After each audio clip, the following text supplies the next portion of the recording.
오늘 성경 우리 신약의 말씀 마태복음 7장 15절에서 29절까지 말씀을 보도록 하겠습니다.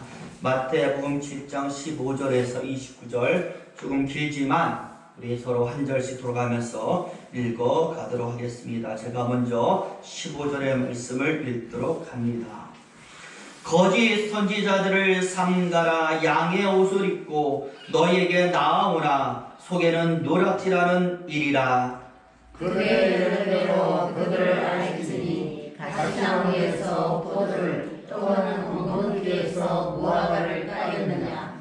이와 같이 좋은 나무마다 아름다운 열매를 맺고 못된 나무가 나쁜 열매를 맺나니 좋은 나무가 나쁜 열매를 맺을 수 없고 못된 나무가 아름다운 열매를 맺을 수 없느니라.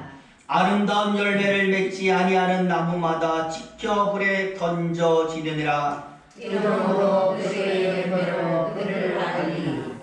나더러 주여 주여 하는 자마다 다 천국에 들어갈 것이 아니요 다만 하늘에 계신 내 아버지의 뜻대로 행하는 자라야 들어가리라.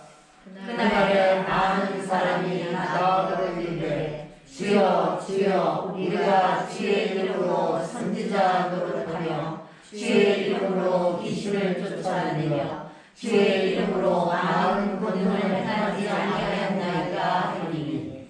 그때에 내가 그들에게 밝히 말하되 내가 너희를 도무지 알지 못하니 불법을 행하는 자들아 내게서 떠나가라 하리라. 그러므로 누구든지 나의 이 말을 듣고 행하는 자는 그 집을 반석 위에 지은 지혜로운 사람 같으니. 비가 내리고 창수가 나고 바람이 불어 그 집에 부딪히되 무너지지 아니하나니 이런 주추를 반석 위에 놓은 까닭이요. 나의 이 말을 듣고 행하지 아니하는 자는 그 집을 모래 위에 지은 어리석은 사람 같으니. 비가 내리고 창수가 나고 바람이 불어 그 집에 부딪힘에 무너져 그 무너짐이 심하니라. 예수께서 이 말씀을 하시심에 우리들이 그의 가르치심에 놀라니. 29절 같이 읽습니다. 이는 그 가르치시는 것이 권위 있는 자와 같고 그들의 서기관들과 같이 아니함 일러라. 아멘. 오늘 말씀을 마태복음 7장 말씀 읽었습니다. 오늘은 10월의 두 번째 주일입니다. 확실히 추석이 지나자마자 날씨가 아침 저녁으로 굉장히 쌀쌀해졌습니다. 이 가을은 가을인 것 같습니다. 낮과 밤의 기온차가 심한 요즘 부디 건강 조심하시기를 바라면서 우리 오늘도 옆 사람과 인사하는데요. 사랑합니다. 축복합니다. 건강하시기 바랍니다. 우리 인사합니다. 사랑합니다. 축복합니다. 건강하시기 바랍니다. 우리 여러분들 건강하시기 바랍니다. 요새 또 독감 유행합니다. 우리 어르신들은 독감 주사 먹으니까 꼭 맞으시길 바라고요. 이런 이야기가 있어요. 한 신부님이 주일날에 골프를 치러 갔습니다. 그런데 그날따라 왜 이렇게 공이 잘 맞는지 이게 딱 치다 보니까 홀인원을 기록한 것이 얼마나 신났는지 몰라요. 이 홀이라는 것이요, 공을 한 번에 쳐서 홀컵 구멍 안에다가 골인시키는 것이거든. 남들은 평생을 골프를 쳐도 한 번 있을까 말까 하는 것을 그날 쳐버린 것입니다. 아주 신나하는데요, 옆에서 가만히 지켜보던 천사가 하나님께 이렇게 항의를 해요. 하나님, 주의 종이 주일날에 예배도 안 드리고 골프를 치러 갔으면 벼락을 쳐도 부족할 판인데 왜 홀인원까지 만들어 주시는 이유가 무엇입니까? 라고 물었어. 그러자 하나님께서 그 천사에게 이렇게 말씀을 하셨다라는 것이죠. 나더라. 그래도 지가 소위 성직자인데 즐거워도 한계가 있지. 어디 가서 주일날에 골프 쳐서 홀인원 쳤다고 자랑이나 할 수 있겠느냐? 자기 혼자 즐거워하게 놔두라는 것이 여러분 풍자 아니겠습니까? 듣는 것과 말하는 것, 실행하는 것의 차이가 심한 요즘 믿는 자들의 모습을 풍자하기 위해서 성직자를 등장시킨 하나의 유머였어요. 제가 참 보면서도 기분이 착잡하더라고요. 저와 여러분, 참 성도와 거짓 성도를 가름하는 하나의 척도를 이야기해 보십시오라고 말한다면 아마도 실행이라는 두 글자가 빠질 수는 없을 것입니다. 내가 말씀 그대로 사느냐 아니냐. 그런데 이것이 지금 안 되고 있다고 하고 있고, 그래서 그것을 세상에서 이런 유머로서 풍자하고 있다라는 사실이 믿는 자의 앞에서는 참으로 착잡한 것입니다. 오늘 우리가 마태복음 7장의 말씀을 읽었습니다. 여러분들이 잘 아시는 예수님의 산상순, 신령이 가라는 자는 복이 있나니 하시면서 우리에게 하신 그 천국의 복음, 바로 그 복음을 마무리하는 내용이 오늘 마태복음 7장의 내용입니다. 그런데 그 메시지 중심이 무엇입니까? 라고 할 때 무엇입니까? 실행이라는 두 글자가 되는 것이죠. 사람들에게 예수님께서 여러 진리, 하늘나라의 말씀 교훈을 주시면서 무엇이라고 말하느냐? 실행하라라면서 말씀을 마치셨다라는. 특히 여러분, 오늘 말씀 시작에 무엇이 나옵니까? 거짓 선지자가 나오면서 그들을 조심하라라고 했어. 너희는 거짓 선지자를 삼가라. 다시 말하면 거짓 선지자에 가까이 가지도 말고 그들의 말도 듣지 말고 너희 스스로가 뭐가 되지 말아라? 거짓된 자가 되지 말아라고 말씀을 하는 것입니다. 그런데 오늘 예수님이 말씀하시는 이 거짓 선지자의 정체가 무엇일까 봤더니 16절에 나와 있기를 무엇입니까? 열매였다라는 것. 그들은 무엇이었습니까? 열매가 없어서 그들의 열매로 그들을 알 것이다 라고 말씀을 해. 두 가지 의미가 있지 않겠어요? 예수님이 원하지 않는 잘못된 열매를 맺고 있거나 예수님께 저주를 받은 무화과 나무처럼 아예 열매가 없거나. 여러분, 잘못된 열매는요, 잘못된 것을 심으면은 당연히 잘못된 열매가 나타나게 되어 있습니다. 자, 그렇다면 열매가 없는 이유는 무엇이겠습니까? 오늘 예수님 말씀합니다. 뭐하지 않으니까? 실행하지 않으니까. 말만 해놓고 자신은 실행하지 않으니까 열매가 없다라는 겁니다. 단순히 거짓말을 말하고 틀린 것을 이야기해서 거짓 선지자가 아니라 자기가 말한 것을 실행하지 않아서 열매가 없는 사람도 오늘 예수님은 거짓 선지자라고 명명을 한 것입니다. 그러니 우리가 열매가 없으면 나 믿는 사람이에요, 나 교회 다닙니다라고 세상에 알렸는데 내 스스로가 열매가 없으면 우리도 충분히 거짓된 자로서 예수님의 책망을 받을 수 있다는 경고가 오늘 본문 말씀에 있는 것입니다. 그래서 예수님은 산상수를 말씀하시고 정리하시는 부분에 열매를 이야기하고 그 열매를 위해서 실행을 강조하는 말씀으로 산상수를 마무리했던 것입니다. 열매 없는 자, 그 거짓 선지자가 되지 말아라. 열매의 중요성을 강조했던 것이죠. 특히 여러분, 오늘 24절에서 27절까지의 말씀 우리에게 참 중요한데요. 여기에 보니까 열매와 관련해서 하나님의 말씀이 나와 있어요. 열매와 관련해서 하나님의 말씀이 얼마나 중요한지 다시 알려주고 있습니다. 예수 그리스도의 모든 능력이 여러분 무엇을 통하여 나타납니까? 라고 누군가 물어본다라면 여러분 어떻게 대답할 수 있겠습니까? 우리는 두 글자로 얘기하는데요. 무엇입니까? 믿음. 믿음을 통하여 예수의 능력을 나타납니다. 그래서 예수님은 내 믿음으로 뭐가 나왔다? 병이 나왔다. 내 믿음이 너를 살렸다. 너를 구원했다. 라고 말씀. 다 무엇의 열매냐? 믿음의 열매고 믿음의 능력이. 당연히 열매도 믿음을 통해서 우리에게 맺혀지는 것입니다. 믿음이 성도가 가진 가장 큰 힘이 되는 것이죠. 그래서 저희 교회도 어떤 교회요? 믿음의 교회. 무엇을 통하여? 믿음을 통하여 열매를 맺고 승리하자라는 겁니다. 그런데 여러분, 이 중요한 믿음이 무엇을 통하여 우리에게 생겨지고 있습니까? 하나님의 말씀이란. 로마서 10장 17절에 보시면 그러므로 믿음은 들음에서 나며 들음은 그리스도의 말씀으로 말미암아 느리라라고 말씀. 하나님의 말씀을 우리가 들을 때 우리에게 믿음이 생겨나는 것입니다. 그래서 오늘 예수님은 하나님의 말씀을 듣는 성도의 자세라고나 할까요? 열매를 얘기하면서 말씀 듣는 자의 바른 자세를 알려주고 있고, 그에 따라서 성장해가는 단계를 여러 가지 비유를 통해서 우리에게 알려주는 겁니다. 부디 저와 여러분들이 오늘 말씀 들으면서 나는 과연 믿음이란 두 글자에 있어서 어떤 단계까지 와 있는가 스스로 한번 살펴보시고, 다들 예수님이 원하시는 바른 열매 맺어가시기를 예수님 이름으로 축원을 드립니다.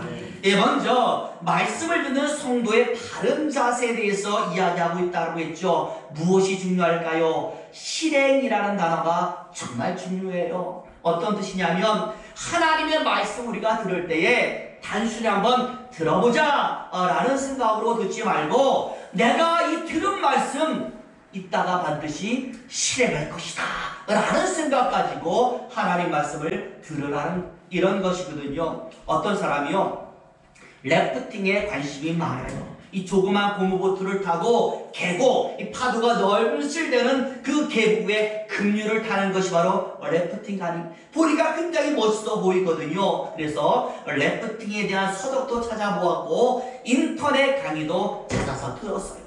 그러다가 여름에 시간이 나서 우리나라 이 강원도 동강, 이 동강을 찾아가지고요 래프팅에 도전을 하게 됐는데, 래프팅 장소에 딱 도착해서 실제 계곡의 급류, 넘실 때는 파도를 딱 보니까 겁이 덜컥 나는 거예요.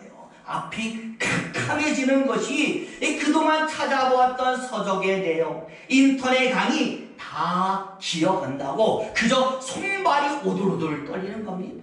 그런데 참 다행스럽게도 현장에서 강사들이 알려주잖아요. 래프팅 탈 때에 주의해야 되는 것, 노는 어떻게 젓고 배는 어떻게 움직이고 물이 출렁이고 만약에 배가 뒤집히면 어떻게 해야 되는지를 자세하게 알려주는 거예요. 얼마나 다행인지 주의를 기울여가면서 집중하면서 듣는 거예요. 왜? 당장 타야 되니까. 잘못하면 사고 나서 죽을 수도 있으니까 아주 집중해서 들었다라는 저와 여러분, 실행할 것을 생각하고 듣는다라는 의미가 바로 이것이 되는 겁니다. 단순히 하나님의 말씀이니까 내가 들어보자 라고 듣는 것은 들을 때 집중력도 떨어지고요, 한 번 듣고 한 귀로 흘릴 가능성도 크다라는 거예요. 뒤를 돌아보면 우리 교회 나가면 다 잊어버리잖아요. 재밌는 얘기만 기억나고 똑같아요. 잊어버릴 가능성도 더한 거예요. 하지만 이 래프팅 장소에 도착한 이 남자처럼 당장 내가 무엇을 해야만 한다라면, 이거 지금 듣지 않으면 다시는 내가 들을 수가 없다라면, 그런 긴박한 상황 속이라면 얼마나 그 이야기, 그 내용을 우리가 집중해서 듣겠습니까? 마찬가지예요. 지금 밖에요 사자 무리가 우글우글 돼가지고 입을 딱 벌리고 우리가 나오면 막 잡아먹으려고 있다고 생각해보세요. 여러분, 당장 밖에 나갈 사람은 어디 있겠어요? 이 안에서 어떻게 내가 사자를 이길 수 있을까? 이게 힘이 생겨야만 나갈 수가 있는 겁니다. 마찬가지예요. 우리가 듣는 하나님의 말씀을 내가 그렇게 들으면 듣는 효과도 크고, 열심히 듣고 반석과 같은 흔들리지 않는 말씀의 효과가 나오는 겁니다.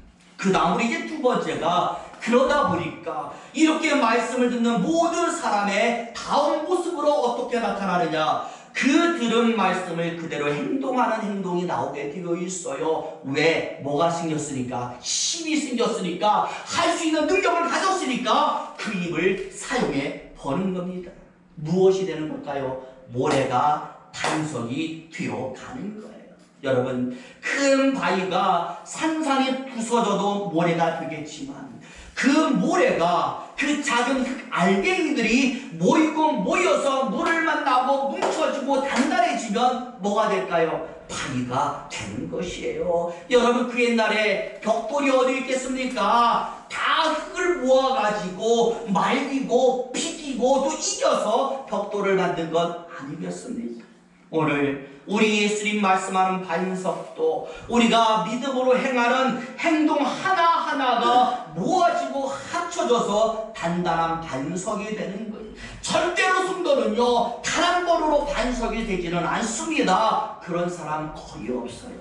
전부 다 실행하고 행하고 부딪히고 넘어져보고 그래서 또 일어나고 그러다가 뭐가 되는 거예요? 보니까 내가 반석이 되어 있는. 예전에요 히든크인가요? 2002년 월드컵 당시에 우리나라 축구 대표였던 감독, 그 사람이 항상 한 얘기 있잖아요. 강팀하고 싸워야 된다. 그래가지고요 우리나라 수준을 높이기 위해서 맨날 누구 와서 네덜란드, 브라질 이런 싸웠는데 맨날 어떻게 져요? 3대0, 5대0. 그래서 그 감독의 이름이 5대빵이었거든요.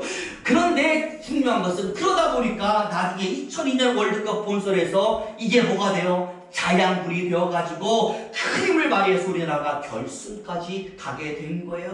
부딪혀 보니까 강해지는 겁니다. 저는 신앙도 똑같아요. 넘어질 것이 무서워서 아무것도 안 하는 미련한 사람이 아니라 넘어져도 부딪혀보고 일어나보고 행해보고 조금씩 하나씩 이겨봐야 우리가 반석이 되어지는 겁니다. 해봐야 합니다. 그래서 이겨봐야 합니다. 기도해봐야 합니다. 응답을 받아봐야 그 참맛을 알게 되는 겁니다. 이제 마지막 세 번째로 비바람 창수를 두려워하지 않는 단계가 있다라고 하는데 반석이 된 사람의 최종 단계에서 오늘 예수님이 소개하고 있어요. 우리 한번 25절 말씀 읽어봅니다. 25절 보여주시죠. 같이 읽습니다. 시작. 비가 내리고 창수가 나고 바람이 불어 그 집에 부딪히되 무너지지 아니하나니 이는 주추를 반석 위에 놓은 까닭이요. 오늘 우리 예수님이 하신 말씀의 가장 중요한 주제라고 저는 생각해요. 먼저 여기 보면은요 비가 내리고 창수가 나고 바람이 분다라고 했잖아요. 하나의 전제 아니겠어요? 믿는 사람에게는 반드시 뭐가 있다? 비가 내린다, 창수가 있다, 바람이 분다라고 합니다. 여기서 창수는 홍수거든요. 믿는 사람에게는 필연적으로 다가오는 어려움이 있다라는 거예요. 왜? 예수를 믿고 따르기 때문에 그것을 방해하는 사단의 공작이 당연히 있습니다. 그게 우리에게는 삶의 어려움이 되고 고난이 되는 것이에요. 중요한 것은 성도는 절대로 이것을 뭐하지 않는다? 걱정하지 않는다라는 겁니다. 왜? 나는 이미 뭐기 때문에? 반석이기 때문에. 여러분 비가 나면은요 기초가 부실한 집에다가 집을 진 사람이 두려워서 떠는 것이지 기초공사가 잘 되어 있는 든든한 반석 위에 집을 지은 사람은 두려워하잖아요. 밤에도 잠만 잘 자고요. 저도요 이걸 왜 하냐면 저희 집이요 한 3, 40년 되다 보니까요 이게 고쳐지지가 않아요. 고치려고 해도 어디가 고장난지를 모르니까요 비가 막 줄줄 새요. 우리 아래층에는요 비만 오면은 항상 아이고 내일 이제 장마인데 비가 새면 어떡하지? 답이 없어요. 이게 집을 새로 져야지 어디 하나 붙인다고 이게 해결되는 게 아니고 맨날 비만 오면 걱정하는 거예요. 비 셀까봐. 그래서 저희 어머니 방에는 뭐 태양을 떨어놓고 물이 뚝뚝 떨어지고 받고 있거든요. 그게 지금 현실이라는 거예요. 집이 부실하니까 걱정하는 겁니다. 반석이라면 절대 걱정하지 않아요. 여러분 아기돼지 삼형제 이야기 잘 알잖아요. 늑대가 쳐들어왔을 때에 집으로 지은 아기돼지, 나무로 집을 지은 아기돼지, 그 둘은요 다 피난 가서 도망쳤지만 튼튼한 벽돌집을 지은 그 돼지는 형제들과 집안에서 얼마나 평안합니까? 밖에서 늑대가 별짓 다 해도 염려가 없다. 마찬가지예요. 우리가 반석이 되면 밖에서 사단이 무슨 짓을 하든 간에 우리는 염려가 없다라는 것. 오늘 예수님도 25절 마지막 부분에 이는 주추를 반석 위에 놓은 까닭이여 너는 뭐다? 반석이다. 네가 지은 집이 네 믿음이 든든한데 왜 창수를 두려워하느냐? 두려워할 것 없다라고 말씀을 하고 있습니다. 오히려 그 비바람과 창수를 통해서 누가 반석이다, 내가 반석임을 확인할 수 있을 것이다 라고 말씀. 그렇잖아요. 말씀에 순종해 본 사람은 알거든요. 야, 내가 이렇게 극복되네, 정말 이겨지네, 이겨봤잖아요. 여러분 기도해서 응답 한 번, 두 번 받아봤잖아요. 기도하니까 정말 되잖아요. 되니까 더 기도하는 거예요. 맨날 기도하는데도 한 번도 기도 응답이 없으면 누가 기도하겠습니까? 근데 기도하니까 진짜 그렇게 되거든요. 그러니까 우리는 지금 기도하고 있는 것입니다. 어려움과 고난을 통해서 확인됩니다. 하나님 말씀이 진짜라는 것, 그 능력이 사실이라는 것. 우리가 성경에 나오는 인물 다윗을 통해서, 모세를 통해서, 다니엘을 통해서 배우는 것이 저는 이거라고 생각해요. 다니엘이 그렇게 나가니까, 다윗과 모세가 그렇게 순종하니까 정말 이기더라. 이거 보면서 나도 그렇게 하는 것 아니겠어요? 나도 다니엘처럼 기도하고, 나도 다니엘처럼 나가고, 나도 정말 찬양해보고 예배해보고, 그게 저와 여러분의 지금 모습 아니겠습니까? 지금 우리는 예배하고 있어요. 기도하고 있어요. 예수의 이름을 부르고 있습니다. 우리는 창수 앞에서도 당당해야 하는 것입니다. 왜? 이길 수 있다라는 것 아니까, 경험해 봤으니까, 사단이 별짓하에도 하나님의 교회 안에서, 말씀 안에서 우리는 당당하는 것입니다. 전해오는 교회 역사에 이런 이야기가 있다고 해요. 그러니까 로마 제국의 황제였던 데시우스 황제 때에 기독교를 향한 엄청난 박해가 있었어요. 이때에 많은 로마 군인들이 교회에 쳐들어가서, 교회 안에 성물이 많잖아요. 금으로 만든, 절에 가면 금붙이 교회들이 많았었거든요. 그거를 다 도둑질에 훔쳐가는 거예요. 예루살렘 성전이 불에 탄 이유도 무엇이냐면요, 로마 군인들이 예루살렘 성전에 딱 우리가 다 뭐로 되어 있어요? 금으로 되어 있는데 긁어도 안 긁히니까 어떻게 해요? 불 질러버려가지고 그 금이 녹아내린 거, 그거 가져가려고 불 질러버린 거예요. 그렇게 전해질 정도로 교회가 학탈을 당했습니다. 그러던 중에 어느 한 교회에 로마 군인들이 쳐들어갔어. 이 보물이 숨겨진 곳을 말하라고 주임 신부를 막 협박했어. 신부님은요, 협박을 이기지 못해서 조용히 그들을 구석진 교회 방으로 안내를 했어요. 이 군인들이 신이 나서 이 방문을 딱 여는데 그 안에 뭐가 있을까요? 보석이 막 질비한 것이 아니라 오갈 데 없는 고아와 소경과 장애인들이 가득 무서워서 벌벌 떨고 있는 것. 저와 여러분, 교회의 보물이 무엇이라는 것일까요? 고아와 소경과 장애인, 이 약한 자들이 교회의 보물이었다라는 것. 이들을 돌보는 것이 교회에게 가장 미뤄진 소중한 소명이라는 것이었습니다. 마찬가지로 교회의 보물이 이런 사람이라면 저와 여러분, 성도의 보물은 무엇이겠습니까? 우리에게 예수 그리스도의 능력을 주는 하나님의 말씀인 줄로 믿습니다. 저와 여러분, 과연 이 하나님의 말씀, 이 보물을 가지고 지금 어느 단계까지 도달해 있습니까? 실행을 마음먹고 하나님의 말씀을 크게 집중하여 듣고 계신 단계이십니까? 아니면 들은 그 말씀을 비록 내가 많이는 아니라도 하나하나 실행하는 그런 단계이십니까? 아니면 마지막 단계, 반석이 되어가지고 이런저런 비바람 창수에도 전혀 겁을 먹지 않는, 담대하게 오히려 그것을 즐기는 그러한 단계이십니까? 보물은 그저 숨겨두고 나만 볼 때 빛을 내린 게 아니라 모두에게 공개하고 드러낼 때 빛이 나는 것입니다. 마찬가지로 저와 여러분이 가진 믿음을 하나님의 기적으로 세상 속에 밝히 드러내는 저와 여러분 되시기를 예수 이름으로 축원을 드립니다. 기도하겠습니다.